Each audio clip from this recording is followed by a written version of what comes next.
가만히 보면 인생이 그렇습니다. 될 것 같다가 안 되는 경우도 있고, 야, 저건 진짜 안 돼 라고 하는데 되는 경우도 참 많이 있습니다.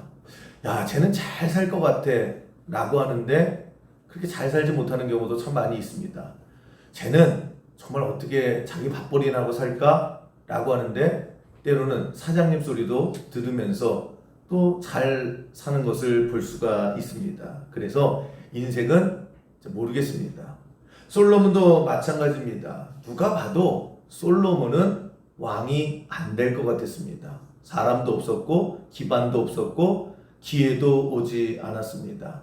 그런데 솔로몬이 왕이 됐습니다. 많은 우여곡절이 있었고 위기가 있었고 절망이 있었는데 결국 하나님의 약속대로 솔로몬은 이스라엘의 왕이 되었습니다. 우리 마찬가지입니다. 될 것 같은 분들이 있을 거예요. 자신만만하신 분들이 있을 거예요. 확신하시는 분들이 있을 거예요. 그렇다고 교만하거나 확신 가질 필요 없습니다. 그럴 때일수록 더 낮아지고 더 하나님 앞에 매달리고 더 기도하는 우리 성도가 되기를 간절히 기도합니다. 또 안 될 것 같은 거예요. 이미 끝난 것 같은 거예요.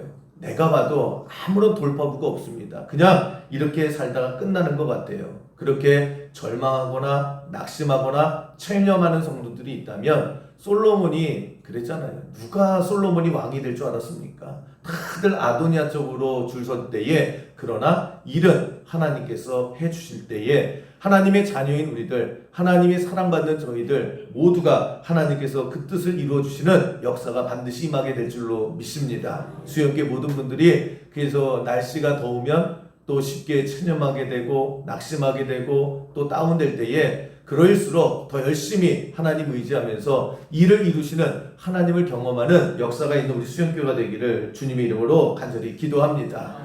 이제 솔로몬이 참 우여곡절 끝에서 왕이 됐습니다. 그리고 이제 다윗은 나이가 많아서 마지막 인생의 마지막 페이지를 이제 남겨두고 있습니다. 그 마지막 페이지에 인생의 마지막 힘을 다해서 이제 아들 솔로몬에게 왕위를 넘겨주면서 세 가지의 당부, 세 가지의 유언을 하게 됩니다. 오늘 본문은 그 장면입니다. 여러분, 많은 인생을 살고 이제 마지막 순간에 내가 남긴 이 한마디 한마디, 그것은 그 사람의 인생이 완전히 농축되어져 있는 거죠. 예를 들면 제가 수영교회에서 40여 년 이제 목회를 하고 마지막 이 자리가 마지막이다라고 했을 때에 우리 성도님들에게 제가 수영교회에서 있었던 40년을 뒤로 하면서 은퇴하고 이제 물러날 때에 마지막 메시지, 그것이 제 40년 수영교회에서의 그 모든 것이 농축된 한마디일 거예요. 저는 이미 정해놨습니다. 안 바뀔 것 같아요. 제가 40년 동안 수영교회에서 목회를 했더니 여러분에게 마지막 이 말을 하고 떠나겠습니다. 조금만 더 기다리세요. 오늘 해버리면, 그죠? 제 마지막 카드를 내버리면 안 되니까 조금만 참고, 궁금하신 분들은 끝까지 버텨서 제 은퇴까지 기다리시면 됩니다. 그쪽은 왜요? 나의 셋다예요? 이 다윗이 정말 파란만장한 인생을 살았잖아요. 그 인생을 살고 이제 그 아들에게 야, 이 세 가지는 꼭 기억하고 살아라 라고 했을 때에 그 말의 무게는 절대 가볍지가 않았을 거예요. 오늘 이 시간도 마찬가지입니다. 다윗이 그의 인생을 통해서 하나님 앞에서 우리에게 주는 이 메시지를 통해서 우리도 귀하게 여기고 여기서 인생의 방향을 다시 한번 점검하고 또 하나님께 주시는 때로는 위로와 격려와 또 도전이 있는 복된 우리의 예배가 되고 이 말씀의 시간이 되기를 간절히 소망합니다. 이 다윗이 평생 그 수많은 전쟁터에서 또 많은 삶의 위협을 다 겪고 또 모든 것을 다 이루고 난 다음에 했던 마지막 이 세 마디 중에 첫 번째가 뭐냐? 2절입니다. 이 말을 한 거예요. 내가 이제 세상 모든 사람이 가는 길로 가게 되었노니 너는 힘써 대장부가 되라. 여러분, 이 말이 이 다윗이 힘을 모으고 모든 인생 끄집어내서 첫 번째 말이 뭐냐? 너 대장부처럼 살아야 된다. 여기서 이 대장부는요, 남자답게 그냥 칼 차고 시원시원하게 대답하고 좀 힘세라 이런 의미에서 대장부가 아니라 영적인 거예요. 마음적인 거예요. 그래서 쉽게 설명을 하면 아들아 일로 와라. 그러면서 내가 이제 이 세상을 떠날 때가 됐다. 너에게 해줄 몇 마디가 있는데 그 중에 가장 첫 번째로 꺼낸 말이 뭐냐? 솔로몬 내 아들아 정신 바짝 차리고 살아가야 된다. 이 얘기를 하고 있는 거예요. 대장부라고 하는 의미는 뭐냐? 강하고 담대해야 된다. 그 자리가 또 인생이 사는 게 만만한 게 아니다 라고 하면서 이 다윗이 자기 살아온 인생을 쭉 보면서 이 아들에게 어떻게 살아가야 될까, 이 왕의 자리를 어떻게 지켜야 될까, 너는 힘써 애써야 된다는 거예요. 대장부가 되라. 다 강하고 담대하고 정신 바짝 차려서 마음 붙잡고 살아가야 된다라고 하는 것입니다. 마음 붙잡고 살아가야 돼요. 정신 바짝 차리고 살아가야 됩니다. 여러분, 왕관이 아니라 그 더한 어떤 것도 준다 할지라도 마음이 지켜내지 못하면, 마음이 버텨내지 못하면, 마음이 굳건하지 못하면 그거 한순간에 휴지 조각이 되는 거예요. 지금까지 내가 쌓았던 모든 공중탑이요 한순간에 얼마든지 다 무너질 수 있다라고 하는 것입니다. 언제요? 마음이 무너지면요 다 무너지는 거예요. 정신줄 놓으면 다 무너진다라고 하는 것입니다. 여기서의 힘써 너는 대장부가 되라라고 하는 것은 마음이에요. 겉대보기에 근육 키워야 된다, 싸움 실력 늘어야 된다라고 하는 것이 아니라 마음이 대장부가 되어야 된다라고 하는 것입니다. 쉽게 쫄지 말고 흔들리지 말고 정신줄 바짝 잡고 강하고 무슨 일이 있어도 담대할 줄 아는 그런 인생이 되어야 된다라고 하는 것이 다윗이 꺼낸 첫 번째 마지막 페이지의 한 줄이었다라고 하는 것입니다. 여러분, 우리가 보면 영적 전쟁이 일어납니다. 악한 마귀는 우리를 무너뜨리려고 하고 성령께서 우리를 지켜내려고 하는 그 수많은 내 안에 수많은 내 인생의 영적 전쟁터가 있는데 그 치열한 그 고지가 뭐냐? 그게 우리의 마음이라는 거예요. 결국 보면 악한 마귀가 우리에게 뺏고자 하는 그런 고지가 어디냐? 마음이라는 거예요. 성령께서 우리를 지키고자 하는 그것이 어디냐? 마음이다라고 하는 것입니다. 이 마음 갖고 치열한 영적인 전쟁이 일어난다라고 하는 것입니다. 여러분, 마귀가 우리를 무너뜨리려고 할 때에 돈 뺏는 거 아니에요. 건강 뺏으려고 하는 거 아니에요. 나의 지위 뺏으려고 하는 거 아니에요. 때로는 지위를 더 붙여줍니다. 때로는 돈을 삼뜨기로 갖다 줄 때도 있어요. 그 전쟁의 목적이 뭐냐? 악한 마귀가 우리를 노리고 있는 것이 뭐냐? 결국 집중적으로 노리는 건 딱 하나예요. 우리가 가지고 있는 것 관심도 없어요. 그거는 단지 도구일 뿐이지 딱 하나, 공격하는 목표는 우리의 마음이라고 하는 것입니다. 여러분, 우리가 삶이 힘들어지고 때로는 지치고 때로는 마음이 무너질 때 영락없이 우리는 낙심하게 돼요. 좌절하게 됩니다. 때로는 살아가는 것이 무섭고요. 내일이라고 하는 것이 오는 것이 두려워요. 그랬을 때에 왜 그럴까? 가만히 보세요. 마귀가 원하는 것은 그런 마음이에요. 나의 단단했던 마음, 내가 하나님을 의지했던 그 마음, 그거를 계속해서 깨부시는 거예요. 그래서 와르르르 무너지게 만든다라고 하는 것입니다. 그래서 마음만 무너져서요 정말 낙심이 꽉 차게 되고 슬픔이 꽉 차게 되고 우울이 꽉 차게 되고 세상에 덧없음이 꽉 차게 되면요 하지 말라고 해도 기도 안 해요. 교회 떠나고요 모든 것들이 다 무너진다라고 하는 것입니다. 우리는 살아가면서 이거를 분명히 알아야 돼요. 악한 마귀가 도대체 나한테 원하는 게 뭘까? 뭘 그렇게 빼앗고 싶어서 이렇게 우는 사자와 같이 그런 굶은 늑대와 같이 덤벼드는가? 마음이라고 하는 거예요. 지금 다윗이 그 얘기를 하고 있는 겁니다. 너 정신 똑바로 차려서 마음 잘 붙잡고 정신줄 놓으면 안 된다라고 하는 것입니다. 우리도 마찬가지입니다. 여러분, 이 치열한 영적인 전쟁터가 있는 우리의 삶 가운데에 우리가 진짜 지켜야 될 것은 돈이 아니에요. 건강이 아니에요. 사람이 아니에요. 마음입니다. 마음 꽉 붙들고 있어야 된다라고 하는 것입니다. 사람은요 그렇게 쉽게 무너지지 않아요. 환경 아무리 추워보세요. 거기서도 살아남아요. 아무리 더워보세요. 그래도 다 살아갑니다. 지구상에 사람들이 안 사는 곳이 어디 있어요? 환경은 다 적응하고 살아가요. 힘들어서가 문제지. 그런데 중요한 것은 뭐냐? 마음이 무너지면요, 다 무너져요.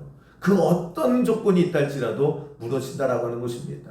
그래서 여러분, 다윗이 쭉 인생을 살아가고 마지막에 사랑하는 아들에게 마지막 신신당부하는 이 세 가지 중에 가장 첫 번째로 꺼낸 게 뭐냐? 아들아, 정신 바짝 차리고 마음 지키고 살아가라. 마음 무너지면 다 무너진다라고 하는 것입니다. 그런데 이런 마음이요, 참 연약해요. 그것을 다윗이 잘한 거예요. 여러분, 우리 신앙에 그런 위대한 위인들 있지 않습니까? 이름만 대면 정말 위인들. 구약시대에 보면 모세 보세요. 이스라엘의 최고의 지도자 아닙니까? 그 수많은 사람들을요, 이 모세 혼자 출애굽을 이뤄냈던 사람이에요. 얼마나 많은 일들이 일어났습니까? 얼마나 많은 기적이 일어났냐고요. 지구상의 최고의 지도자였다라고 하면 모세예요. 또한 구약시대에 있어서 가장 많은 하나님의 기적을 일으키는 사람, 위대한 선지자를 꼽으라고 하면 엘리야 선지자를 꼽습니다.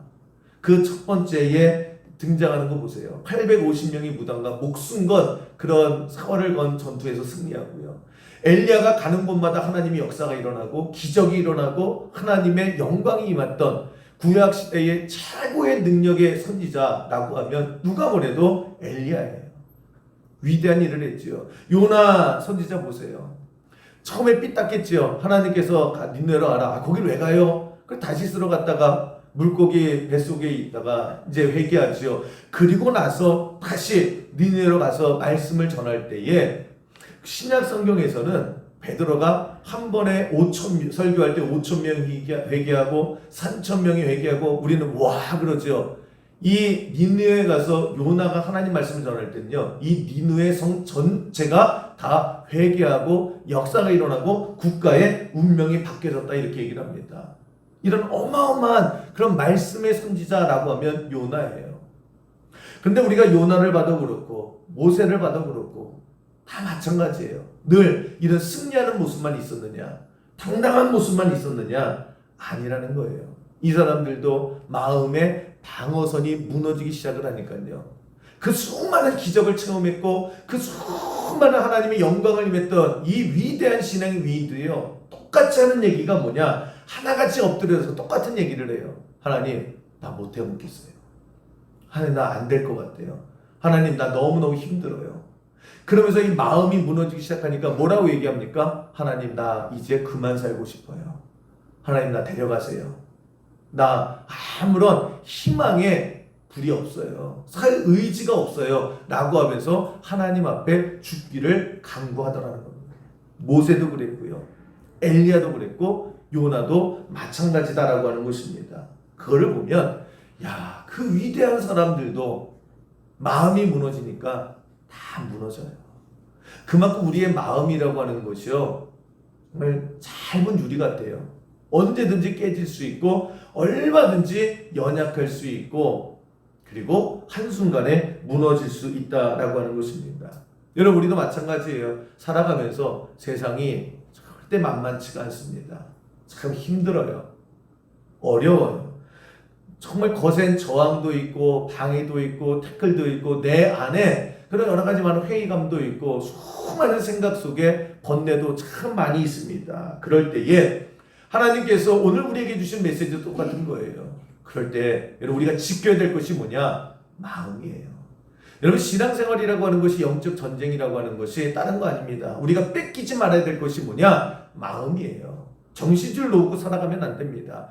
조금만 흔들어대도 그냥 무르르 무너지고 조금만 바람이 불어도 무르르 무너지면 여러분, 인생 전체가 다 무너지는 거예요. 지금 다윗이 그것을 너무나 잘 알기 때문에 아들에게 하는 얘기가 뭐냐? 다른 건 없다. 너 마음의 대장부가 돼야 된다. 강하고 담대해야 된다. 여러분, 저는 우리 수영교회 여러분들이 다른 건 없어도 영적 멘탈은 대장부가 되는 그런 훈련이 있는 우리 수영교회가 되기를 주님의 이름으로 간절히 축원합니다. 그 영화 스티븐 스필버그의 영화 링컨이라고 하는 영화, 제가 종종 그 말씀을 드립니다. 왜냐? 제가 본 영화 중에 하나이기 때문에. 그죠? 뭐 맛도 뭐 먹어봐야 이건 이 맛입니다 저 맛이 하는데 저는 영화를 그렇게 잘 안 보는데 링컨이라는 영화는 2번 봤습니다. 그 저에게 주는 그런 여러 가지 많은 메시지가 참 좋은 영화다라고 하는데 그 링컨이 그 흑인 노예 해방을 하는 과정을 그린 그런 영화입니다. 근데 그게 대통령이 야 오늘부터 우리 노예 없습니다 라고 해서 땅땅땅 치면은 이제 미국에는 노예가 없습니다 라고 하는 게 아니에요.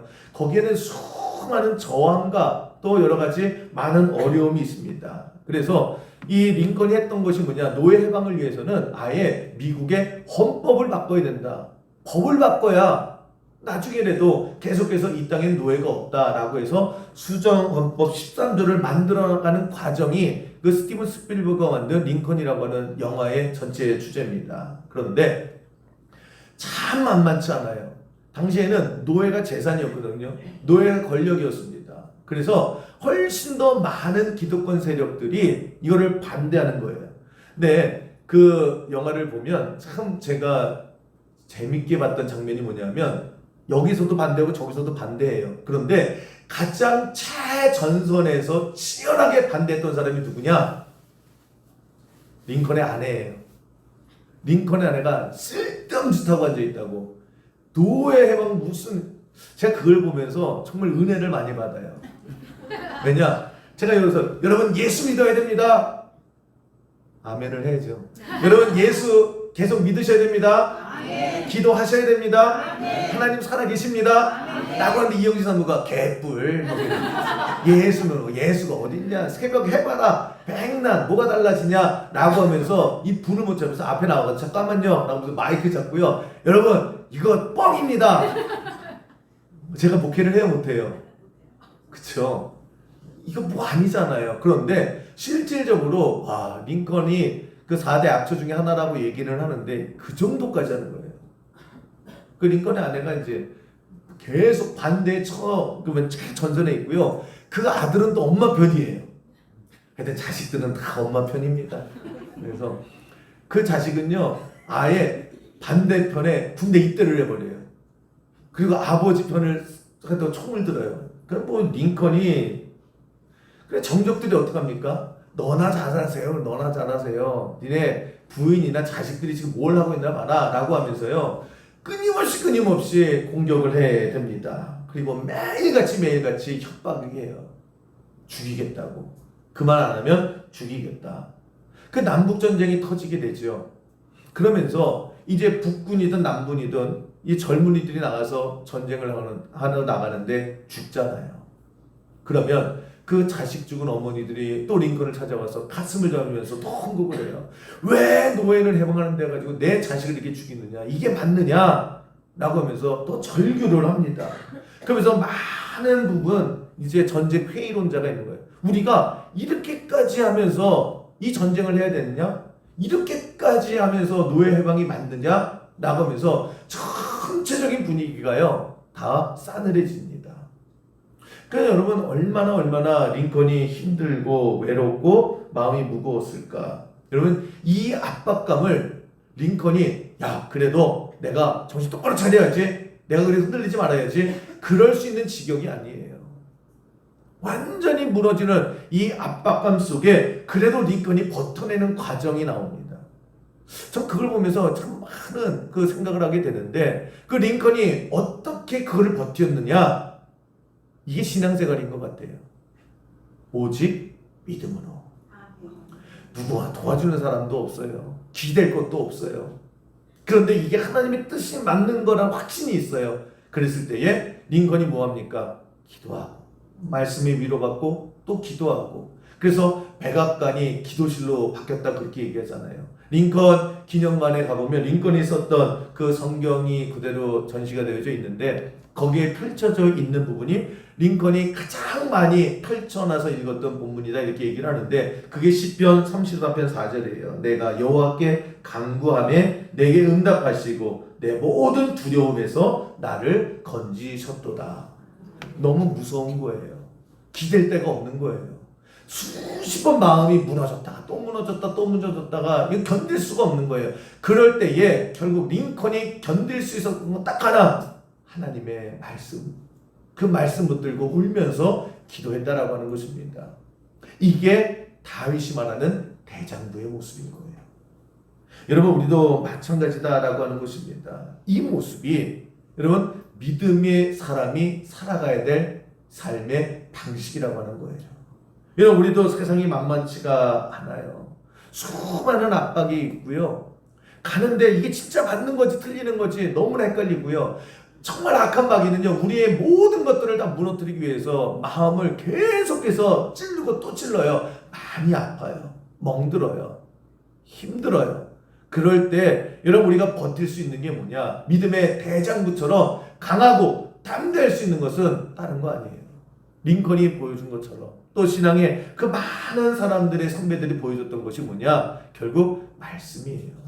믿을 건 말씀밖에 없고 들을 건 말씀밖에 없고, 그 말씀 붙들고 우리가 더 많이 기도하면서 그 믿음으로 여러분, 우리가 세상의 압박에 무너지지 않고, 우리가 정신을 놓지 않고, 또 유리 마음처럼 돼서 와르르 깨지지 않고 정말 강하고 담대한 마음으로 영적인 그런 대장부로 살아가는, 그래야 지킬 수 있는 거예요. 그래야 버틸 수 있는 거예요. 그래야 뺏기지 않는 겁니다. 그렇게 살아가는 다윗이 그 솔로몬에게 정말 간절한 마음으로 권했던 첫 번째, 너는 정말 대장부처럼 살아가라. 강하게 살아가야 된다.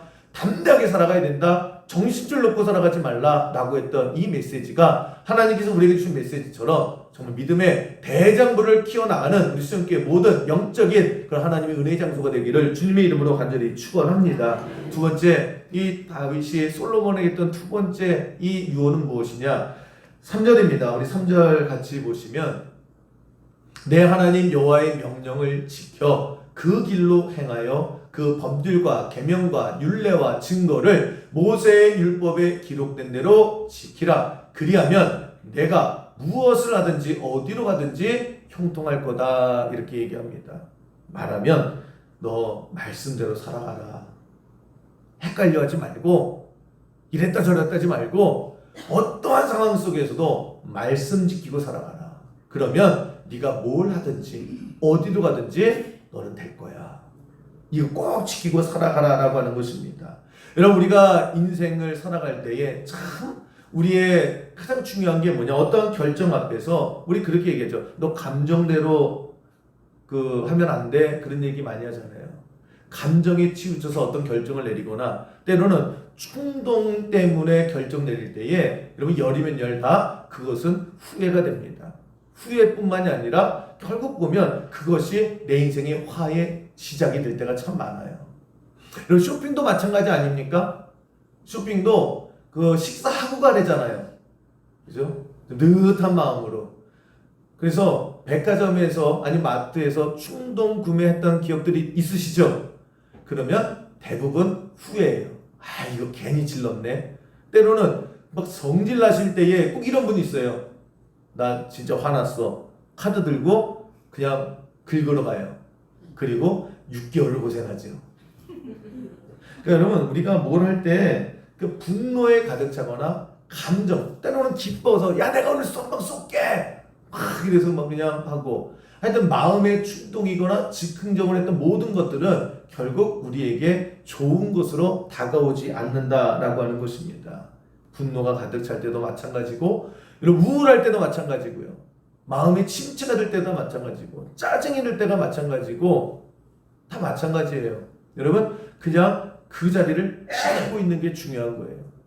항상 전도사님이 8시 정도 이렇게 오셔서 주일에 이제 저를 이제 커피를 이렇게 주세요. 근데 오늘 20분이 되도록 안 오시는 거예요. 그래서 이게 어디 편찮으신가? 그런 적이 1년 내내 없어요. 근데 8시 20분에 이렇게 오셨는데 아프신 얼굴이 아니에요. 그래서 오늘 전도사님 늦으셨네요 라고 했더니, 예, 그러다가 제가 또 물어봤어요. 왜요? 라고 했더니 김선호가요 에어컨을 꺼버렸어요. 더워서 짜증나서 막 그래요. 그래서 내가 김선호 목사님 만나서 에어컨을 왜 꺼가지고 이렇게 전도사님 주일날 신기를 불편하게 했더니, 저를 딱 보더니 늘 그래요. 늘 그래요. 참 늘 그렇게 분노가 있는데도 그냥 항상 8시에 와야 되고 와야 되죠. 네? 그러니까 우리의 삶이 마찬가지 또 가서 또 하면 안 돼요. 우리의 삶이 마찬가지다라고 하는 것입니다. 우리의 그 마음이 흔들릴 때가 있어요. 그걸 가지고 여러분 그냥 수틀렸다고 결정하거나 또 막 흔들릴 때가 있거든요. 그럴 때에 이런 우리가 진짜 조심해야 될 때예요. 다윗이 그것 때문에 참 많이 고생을 했다라고 하는 것입니다. 때로는 다윗이 그것을 잘했기 때문에 인생에 성공한 거예요. 이 사울을 죽일 수 있었죠.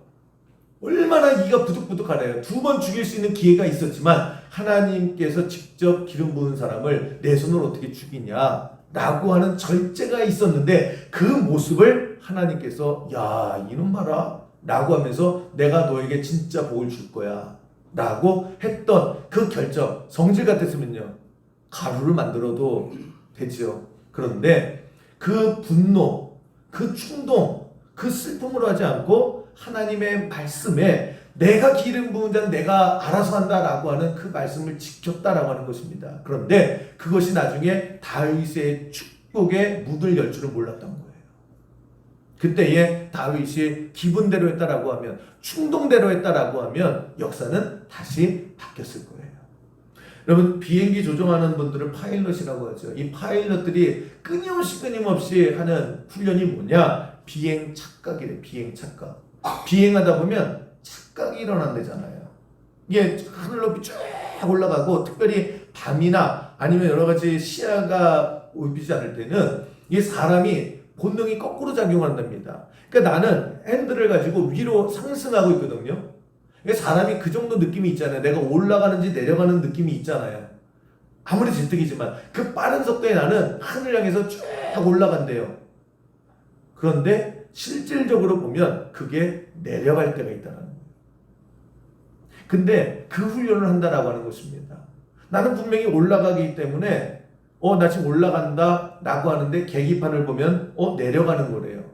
그럼 거기에 막 착각이 일어난대요. 왜냐? 아니 내가 아무리 그래도 내 감각과 내 눈앞에 보이는 것이 지금 내려가고 있는 게 맞는데? 라고 하는데 오히려 계기판도 올라간대요. 그럴 때 고민하지 말고 계기판을 믿어야 된다.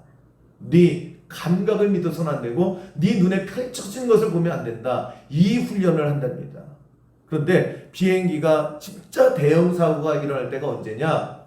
그거 무시할 때요. 아니야. 계기판이 잘못된 거야. 이거 맞아. 아니 내가 바보도 아니고 지금 올라가는 게 맞잖아. 라고 올라간다고 하다가 결국 바다에 추락할 때가 많다라는 거예요. 그래서 철저하게 훈련을 하는 겁니다. 그게 비행 착각 훈련이다 이렇게 얘기를 하는데 여러분 우리도 마찬가지인 거예요. 내가 판단하기엔 이게 맞는 것 같지요.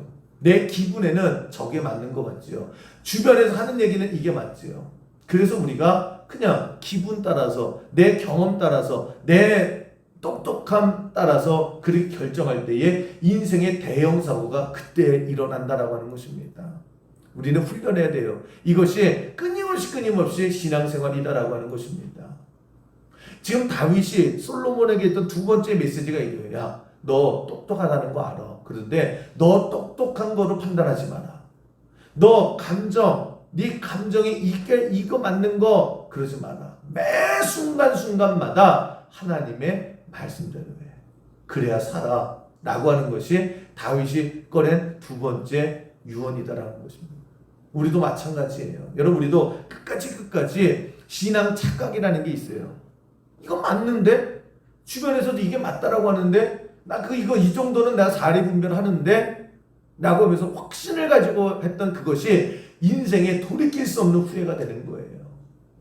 여러분 저는 이 돌아온 탕자 있죠. 이 돌아온 탕자를 보면서 늘 했던 얘기가 뭐냐? 탕자가 망하러 갔을까요? 잘 살러 갔을 거예요. 아버지 재산을 탁 하고 아버지 이거 내 거예요 라고 하면서 사업 계획도 했고 주변에 도와줄 사람도 있고 또 기분도 여러 가지 많은 계획 속에 확신도 있었을 거예요. 그리고 왔겠죠. 그래서 아버지보다 더 큰 부자가 될 줄 알았겠죠. 돌아올 때는 정말 큰 부자가 돼서 의기양양하게 금이하냐 할 줄 알고 갔겠죠. 그거에 대한 의심이 전혀 없었겠죠. 그리고 그렇게 살았겠죠. 그런데 결과는 그의 확신과 그의 믿음대로 안 되고 쫄딱 망했다라고 하는 것입니다. 여러분 우리도 마찬가지예요. 탕자는 그냥 하도 못돼 먹어서 탕자가 되는 게 아니에요. 왜 우리가 탕자가 됩니까? 내 계획이 이게 맞아요. 내 뜻이 이게 맞아요. 난 느낌도 좋아요. 주변에서 이게 맞다라고 응원도 해줘요. 그래서 내 인생을 거기다가 다 투자를 해요. 근데 그건 내 느낌이지요. 그건 내 생각이지요. 그 앞에 하나님 말씀, 하나님의 뜻을 먼저 구할 줄 아는 거. 근데 이게 잘 안 돼요.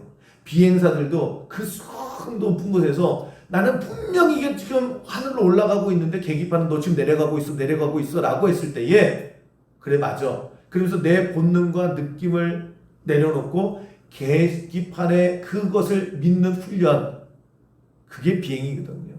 우리도 마찬가지다라고 하는 것입니다. 여러분 우리가 끊임없이 하나님의 말씀을 듣고 때로는 쓰고 때로는 묵상하고 때로는 하나씩 순종하는 게 뭐냐? 그게 자꾸 나의 착각, 나의 확신을 내려놓고 결정적인 순간에 하나님의 말씀에 순종할 수 있을 때, 그때 여러분 우리의 인생이 가장 안전하고 그것이 가장 복된 길이 될 줄로 믿습니다. 그래서 하나씩 순종해 나가는 게 중요한 거예요. 그 하나하나의 순종이 결국에 나를 훈련시키고, 그래서 내가 어디를 가든지 형통할 수 있는 건 딱 하나예요. 내가 얼마나 고민하느냐, 내가 얼마나 준비하느냐, 내가 얼마나 힘을 기르느냐가 아니라 내가 어떠한 순간 속에서도 하나님의 말씀에 순종할 수 있느냐. 여러분 이거 훈련을 하지 않으면 절대 결정적인 순간에 내 뜻대로 해버립니다. 내 감정대로 해버리는 거예요. 내 느낌이 오는 대로 하는 거예요. 우리 수영교회에서 신앙생활하는 여러분들이 정말 하나님 말씀에 하나씩 순종해 나가고 그 하나님 말씀을 분별할 줄 아는 분별력이 생기고, 그래서 여러분도 마찬가지입니다. 어디로 무엇을 하든지 간에 항상 형통한 삶을 살아갈 모든 준비가 완벽하게 되어져가는 우리 수영교회 모든 성도가 되기를 주님의 이름으로 간절히 축원합니다. 이 다윗이 보니까 너무 안타까운 게 그거예요. 사람들이 잘 산다고 하는데 안 되는 거예요. 왜 안 되느냐? 결국 그 훈련이 안 된 거예요. 마지막 세 번째의 마지막 인생의 마지막으로 남기고 간 이 다윗의 유언이 뭐냐? 4절입니다. 4절 한번 보시면 여호와께서 내 일에 대하여 말씀하시기를 만일 내 자손들이 그들의 길을 삼가 마음을 다하고 성품을 다하여 진실이 내 앞에서 행하면 이스라엘의 왕위를 오를 사람이 내게서 끊어지지 아니하리라 하신 말씀을 확실히 이루게 하시리라. 뭐예요? 아들아, 너 자식 교육 잘 해야 된다. 그 말하고 그게 다윗이 이 땅을 살아가면서 마지막 메시지예요. 너 자식 잘 키워야 돼. 어떻게 해요? 믿음의 자식으로 믿음을 심어주고 가야 된다. 여러분 위대한 지도자라고 하면 여호수아잖아요. 이 여호수아가 40년 동안에 가나안 땅을 정복을 했지요. 성공적인 인생을 살았습니다. 땅 분배까지 마쳤어요. 그에게 주어진 모든 사명을 완벽하게 마친 사람이 여호수아입니다. 그리고 그 땅에서 이제 이스라엘 이 후손들이 복받고 살아갈 일밖에 남지 않았어요. 그런데 여호수아의 아쉬운 것 딱 하나가 뭐냐? 믿음의 대를 잊지 못했다라는 겁니다. 모세의 신앙을 이어받은 여호수아 세대예요. 그런데 여호수아는 40년 동안 너무 바빠서인지 그 자녀들 세대에 그 믿음을 이어주지를 못했어요. 그래서 어떻게 됩니까?